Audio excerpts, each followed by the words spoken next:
ఒకవేళ ఒక సంఖ్యకు 6 కలిపినట్లయితే ఆ సంఖ్య 102% అగును. అయినా ఆ సంఖ్య ఏది అన్నాడు. ఒక సంఖ్య అంటే ఎప్పుడైనా కూడా 100% అని గుర్తుపెట్టుకోండి. ఫుల్ నెంబర్ అంటే 100%. ఇప్పుడు నీకు వైవాకు 5 మార్కులు ఉన్నాయనుకోండి. నాకు 5 మార్కులు వచ్చినాయంటే నీకు 100% వచ్చినట్టు. అర్థమైంది కదా. సో అలా ఒక సంఖ్య అన్నప్పుడు ఫుల్ నెంబర్ 100% అవుతుందన్నమాట. సో ఫుల్ నెంబర్ 100% అంటే ఆయన ఏం చేశాడు, 6 కలిపిన అన్నాడు. అనగా దీని అర్థం ఏంటంటే ఒక సంఖ్యకు 6 కలుపుతున్నట ఏమవుతుందన్నాడు, ఆ సంఖ్య 102% అవుతుందన్నాడు. 102% ఆఫ్ ఎక్స్ అవుతుందన్నాడు. అంటే దాని అర్థం ఏంటంటే ఈ సంఖ్య అనేది 100%, దీనికి 6 అనేది కలిపితే 102% అవుతుంది. అంటే దాని అర్థం ఇది 2%కి సమానం అన్నట్టేనా కాదా చెప్పండి. కరెక్టేనా. 2% అనగా 2% అనగా 6 అన్నట్టు.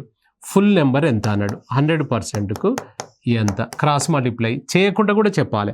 2 ఏమైంది, ఇంటూ 3 అయింది. అట్లా 100 ఏమవుతుంది, ఇంటూ 3 అని ఇట్లా 300 వేసుకోవచ్చు. లేదా క్రాస్ మల్టిప్లై చేయి. 100 × 6/2 ఇది కట్ చేసుకుంటే 300 అనమాట. 300 ఎంత, 300 ఈజ్ ద ఆన్సర్ అవుతుంది.